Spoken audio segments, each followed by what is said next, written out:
Good morning बच्चों। चलिए आज हम आपको मॉलिक्यूल्स और एटम के बारे में कुछ बताते हैं। ठीक है। ये जो ऑब्जेक्ट है वो मैटर से बना है और मैटर जो है मॉलिक्यूल्स से मिलकर बना हुआ है। हमारे आसपास जो भी सजीव और निर्जीव वस्तुएं हैं और जो जगह लेती हैं और जिसमें वजन होता है, ये देख रहे हैं ना आप सब चित्र। ये टेबल है, ये लकड़ी का लॉग है, ये मॉलिक्यूल्स है। ठीक है। ये मतलब कहने का ये मतलब है हमारे आसपास जो भी सजीव और निर्जीव वस्तुएं जो जगह लेती हैं और जिसमें वजन होता है वे मैटर कहलाती हैं। मैटर छोटे छोटे कणों से मिलकर बना होता है जिन्हें मॉलिक्यूल्स कहते हैं। ठीक है, समझ गए आप इतना?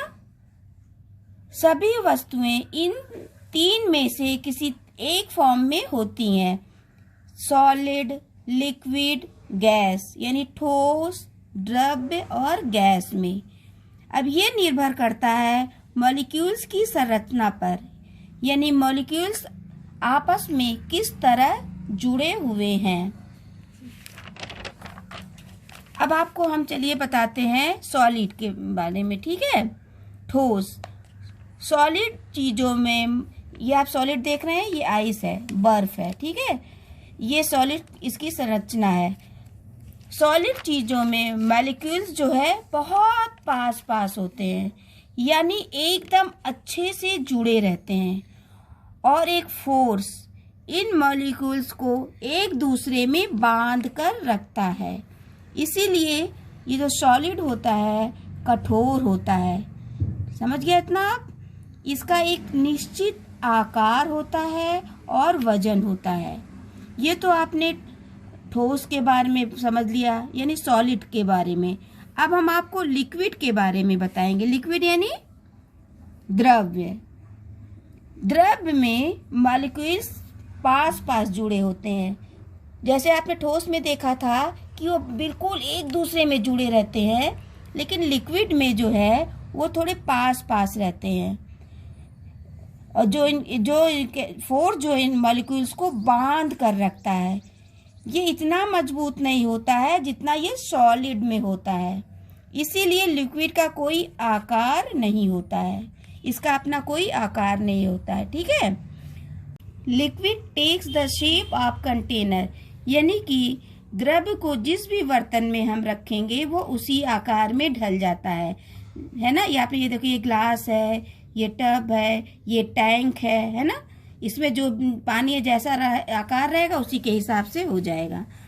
अब मॉलिक्यूल्स ऑफ गैसेस, अब गैस के बारे में हम आपको बताते हैं। यानी ये देखिए, गैस के जो मॉलिक्यूल्स स्वतंत्र रूप से हिलते रहते हैं क्योंकि ये किसी फोर्स से नहीं बंधे होते हैं। आप इसे देख रहे हैं ना, ये बहुत ढीले होते हैं। गैस के मॉलिक्यूल्स एक दूसरे से दूर दूर होते हैं। जिस तरह आपने देखा था कि ठोस में बिल्कुल से एक दूसरे से सटे हुए हैं ना, और वह लिक्विड में देखा था थोड़े दूर दूर थे। अब ये देखिए गैस में देखिए बिल्कुल दूर दूर रहते हैं और इन्हें जितना स्थान मिलता है उसमें चारों ओर से स्वतंत्र रूप से फैल जाते हैं। गैस का भी अपना कोई आकार नहीं होता है, परंतु इसमें वजन होता है। हालांकि गैस का वजन सॉलिड और लिक्विड से कम होता है, यानी गैस का जो वजन होता है सॉलिड और लिक्विड से कम होता है। हम सॉलिड और लिक्विड दोनों को ही माप सकते हैं। आइए देखते हैं कैसे। ये देखिए, ये मिल्क है, ये लिक्विड है, ये सॉलिड है। ठीक है। जब हम दूध खरीदते हैं तो उसमें किस में मापते हैं? लीटर में। किस में मापते हैं? लीटर में। इसका है कि हम ये देख कर खरीदते हैं कि ये कितनी जगह घेरता है ना। एक ऑब्जेक्ट द्वारा घेरे गए स्थान की मात्रा को उसका वॉल्यूम कहलाती है। इतना बात समझ में आ गया आपको? और अब देखिए, और हम जब सब्जी खरीदते हैं तो उसे किस में खरीदते हैं? किलोग्राम में। इसको हम किस में तौलते हैं? किलोग्राम में तौलते हैं। हम इसे यह देखकर खरीदते हैं कि मापने पर यह कितनी भारी है। इसमें तो ये जगह देख घेर रही थी और इसमें ये कितना वजन है। ठीक है, हम लिक्विड का वॉल्यूम लीटर में मापते हैं और सॉलिड का किलोग्राम में। इतनी बात आप बच्चों समझ लिए अच्छी तरह ना? Have same weight but more volume.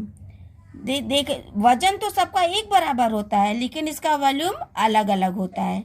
अब ये देख रहे हैं, ये 1 किलो लोहा है, मतलब आयरन है, और ये 1 किलो क्या है? रुई है। ठीक, अब ये देखिए, हम लोहे का टुकड़ा लेते हैं जिसका वजन भी 1 ही किलो है और रुई का वजन भी 1 किलो है, तो हम ये देख कर लेंगे कि उसका वॉल्यूम अलग अलग है। लोहे के बजाय ये जो रुई है बहुत ज़्यादा जगह घेरती है। किसी बॉडी में मौजूद मैटर की मात्रा मास कहा जाता है। ठीक है, जैसा कि हमने देखा था, सॉलिड, लिक्विड और गैस जब ठंडा व गर्म किया जाता है तो वह अपना क्या करता है? रूप बदल लेता है। जैसे पानी जो एक लिक्विड है, ठीक, उसे उबाला जाता है। देखिए आपने देखा ना, जैसे पानी जो उसे उबाला जाता है तो वह भाप में परिवर्तित हो जाता है। किस में परिवर्तित हो जाता है? स्टीम यानी वाष्प में परिवर्तित हो जाता है। और जब उस पानी को हम रेफ्रिजरेटर में ठंडा करने के लिए रखते हैं तो किस में बदल जाता है? बर्फ में बदल जाता है। यानी सॉलिड के रूप में इस अवस्था में पानी का मॉलिक्यूल्स वही रहता है, लेकिन उसके बीच की जो दूरियां होती हैं, देखिए इसके बीच की जो दूरियां होती हैं वो अलग अलग हो जाती हैं। ठीक है, अब इस चीज को बदल कर हम इसका परिवर्तन को हम उल्टा भी किया जा सकता है। ठीक है, ये आपने देखा अभी ये स्टीम था, भाप बन के उड़ा था। अब इसमें देखिए water vapour change into water, आपने देखा, यानी कि वाटर वेपर को जब हम ठंडा करेंगे तो वह फिर से पानी में बदल जाएगा। ये आपने छोटी छोटी बूंदें जो देखी हैं वो पानी की बूंदें हैं। या फिर हम इसको जब गर्म करेंगे तो वो भी पानी में बदल जाता है। अब इतनी तो बात आप लोग ने अच्छी तरह समझ ली। अब आपको हम फिजिकल चेंज दिखाते हैं। ये देखिए बर्फ है, ये पानी है, और ये इसको गर्म किया जा रहा है तो भाप में बढ़ के उड़ रहा है। रिवर्सिबल चेंज, इस प्रकार के परिवर्तन को हम क्या कहते हैं? रिवर्सिबल चेंज या फिजिकल चेंज। ठीक है, certain change can not be reverse. अब हम आपको एक उदाहरण बताते हैं। जब हम एक कागज का टुकड़े को जलाएंगे तो वह किस में बदल जाएगा? राख में बदल जाएगा, है ना? तो क्या इस राख को फिर से कागज में बदल सकते हैं? नहीं बदल सकते हैं। तो क्या हम इस राख को फिर से कागज में बदल सकते हैं? नहीं ना। कुछ परिवर्तन ऐसे होते हैं जो स्थायी होते हैं और फिर इन्हें उल्टा नहीं किया जा सकता है। इस प्रकार के परिवर्तन जिन्हें उल्टा नहीं या रिवर्स नहीं किया जा सकता उसे केमिकल चेंज कहते हैं। यानी कि हम इसको क्या करते हैं? चेंज नहीं कर सकते हैं। कागज के टुकड़े को जो राख में बदल गया था फिर हम कागज में नहीं बदल सकते हैं। तो अब हमने ये जाना कि जब मैटर अपना रूप बदलता है तब मैटर के मॉलिक्यूल्स तो वही रहते हैं। हमने ये जाना कि जब मैटर अपना रूप बदलता है तो मैटर के मॉलिक्यूल्स तो वही रहते हैं, सिर्फ उनके जो बीच की दूरी में बदलाव आ जाता है। तो अब सवाल ये उठता है कि कुछ चेंज रिवर्सेबल होते हैं और कुछ इरिवर्सेबल होते हैं। यह कैसे? यह उससे होता है कि मॉलिक्यूल्स किसी और तत्व के बने होते हैं। Molecules are made up of atoms. हम चाक का टुकड़ा लीजिए और उसको खूब, ये आप देख रहे हैं ये चाक का टुकड़ा है। इस चाक को टुकड़ा को लीजिए और उसे तब तक बारीक कीजिए जब तक वो बिल्कुल से बारीक ना हो जाए। अब इस चाक के टुकड़े में से एक सबसे छोटा कण निकालिए। निकालने की कोशिश कीजिए। क्या यह संभव है? नहीं ना, क्योंकि हम नहीं निकाल सकते हैं, क्योंकि ये बहुत छोटा होता है ना। देखो, जब हम चाक के टुकड़े को एकदम से बारीक कर देंगे, उसमें से कहेंगे आप एक कण निकालिए, तो क्या आप निकाल पाएंगे? नहीं ना, क्योंकि यह बहुत ही छोटा होता है। इसी छोटे कण को हम क्या कहते हैं? एटम कहते हैं। जो छोटे छोटे कण आपने देखा, आपको बताया मैंने, तो उसको क्या कहते हैं? एटम। और जब एटम आपस में जुड़ते हैं तो मॉलिक्यूल्स बनाते हैं। और हम जानते हैं कि सभी एटम मॉलिक्यूल से ही बनते हैं। देख रहे, आपने देखा ना, ये आइज है, ये मॉलिक्यूल्स है, ये एटम्स है। मैटर मॉलिक्यूल से बनते हैं और मॉलिक्यूल्स एटम से बनता है। कुछ तत्व ऐसे होते हैं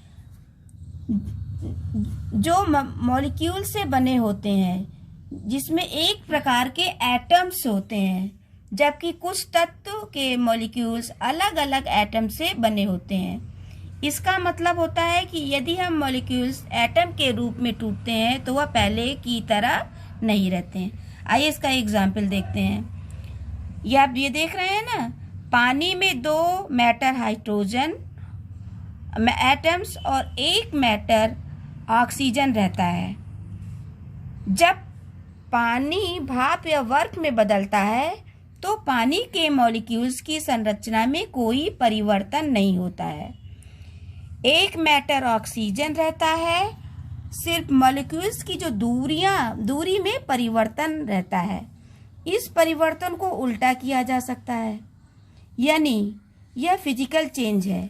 यदि हम किसी तत्व के मॉलिक्यूल्स को तोड़ देते हैं, है ना, जैसे पेपर को भी हमने बताया था ना कि राख में बदलते समय इसके मॉलिक्यूल्स जो है टूट जाते हैं, तो फिर वह तत्व पहले जैसा नहीं रहता है।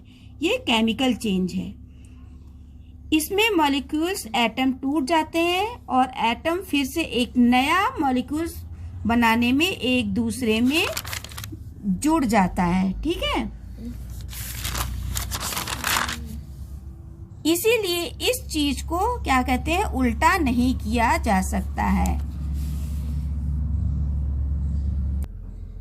अब आप सोच रहे होंगे कि अगर पानी के एक मॉलिक्यूल्स में 2 प्रकार के एटम्स होते हैं तो पूरी दुनिया में हजारों किस्म के एटम होंगे। नहीं, ये केवल 113 प्रकार के एटम होते हैं। पूरे पृथ्वी पर 113 प्रकार के ही एटम्स होते हैं। तो अब आपको इतनी बात समझ में आ गई ना बच्चों? चलिए, थैंक यू बच्चों।